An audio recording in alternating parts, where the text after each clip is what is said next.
Anda tahu apa itu nuklir?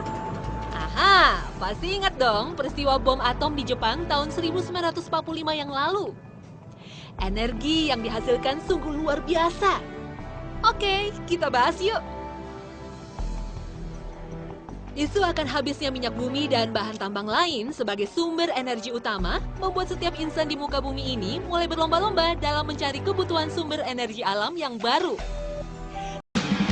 Bahan baku nuklir adalah uranium dan plutonium.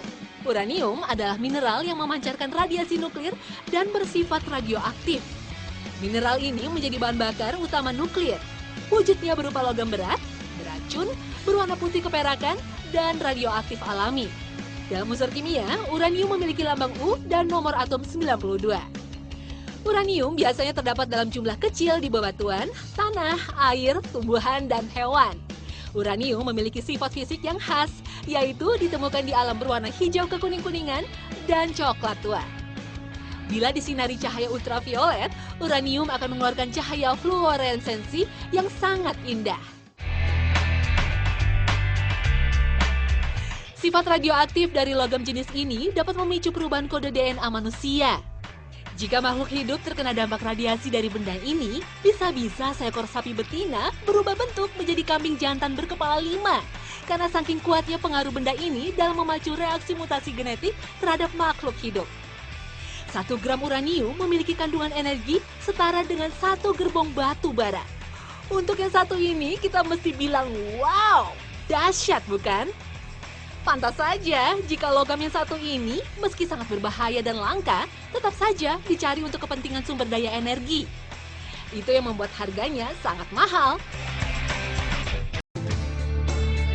Selain uranium, ada lagi nih bahan bakar nuklir, yaitu plutonium. Kalau Anda penyuka film fiksi Hollywood, pasti tahu dong. Plutonium adalah logam radioaktif yang mampu mengubah seorang Bruce Banner menjadi Hulk, si makhluk hijau raksasa. Ia menjadi kuat secara fisik dan mampu menghancurkan apapun. Selain itu, Hulk juga kebal terhadap berbagai macam peluru dan berbagai serangan bersenjata. Plutonium juga menjadi tenaga penggerak bagi Tony Stark untuk dapat menggunakan baju besi saktinya yang lebih kita kenal sebagai Iron Man. Dengan baju besi bertenaga plutonium, Iron Man mampu terbang kemanapun dan menjadi mesin penghancur yang hebat. Dalam unsur kimia, plutonium disebut Pu94. Logam ini merupakan unsur radioaktif transuranium yang langka dan merupakan logam aktinida dengan penampilan berwarna putih keperakan. Pada tahun 1945, kota Nagasaki dan Hiroshima sudah pernah merasakan betapa tidak sedapnya rasa dari senjata yang dibuat dari bahan dasar logam yang satu ini. Karena menjadi bahan dasar untuk pembuatan senjata nuklir, plutonium bersifat sangat reaktif, sangat langka, sangat berbahaya, dan tentu saja sangat mahal. Hal ini menjadikan plutonium sebagai raja dari bahan tambang sejagat. Sebagian besar plutonium dihasilkan dari reaktor nuklir.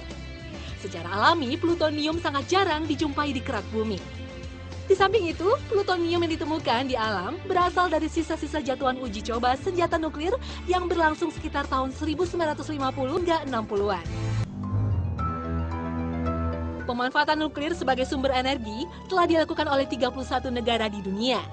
Badan Atom Internasional IAEA mencatat bahwa di seluruh dunia terdapat 439 reaktor nuklir.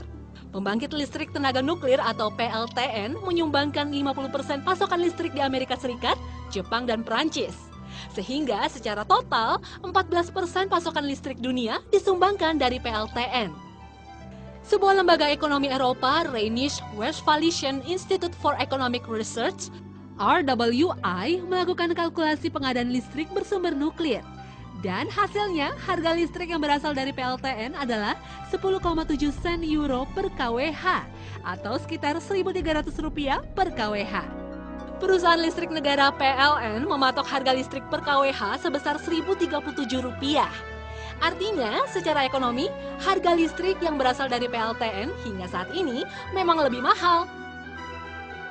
Tingginya biaya pengadaan listrik bersumber nuklir disebabkan tingginya biaya pembangunan pembangkit dan pengelolaan limbahnya.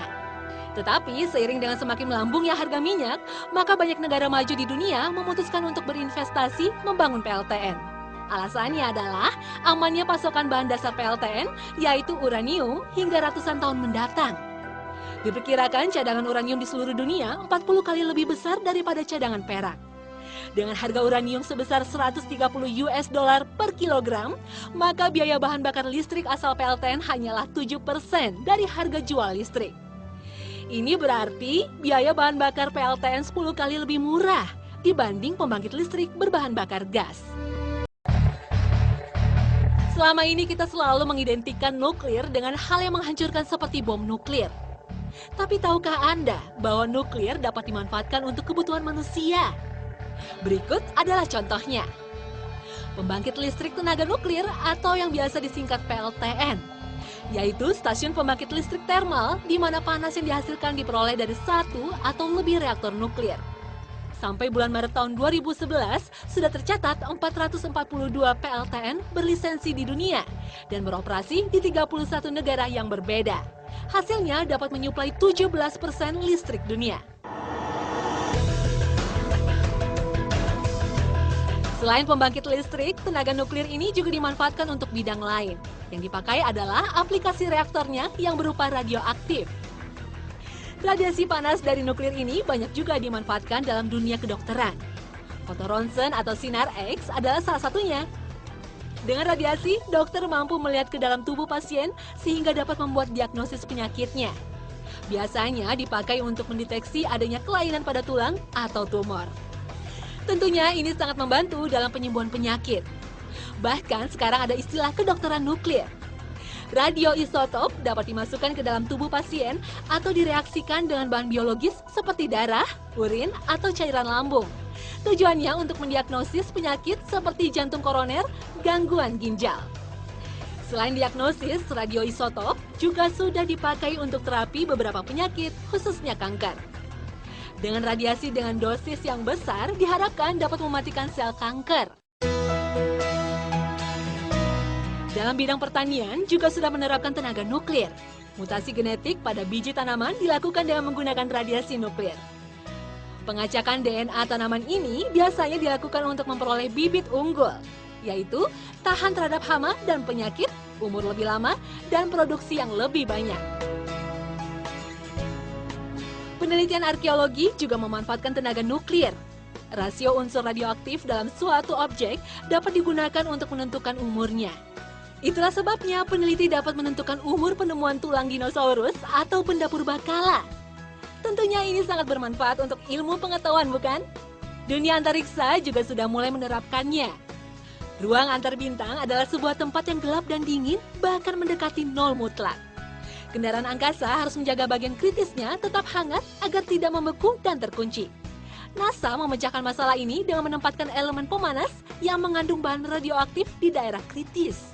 Sebagai materi meluruh, radioaktif memberikan sejumlah kecil panas yang menjaga bagian-bagian penting seperti kamera dan pintu sensor bergerak di suhu mendekati nol mutlak. Tentunya pemanfaatan ini tidak berhenti sampai di sini saja. Seiring waktu, pasti akan banyak penemuan aplikasi terapan tenaga nuklir.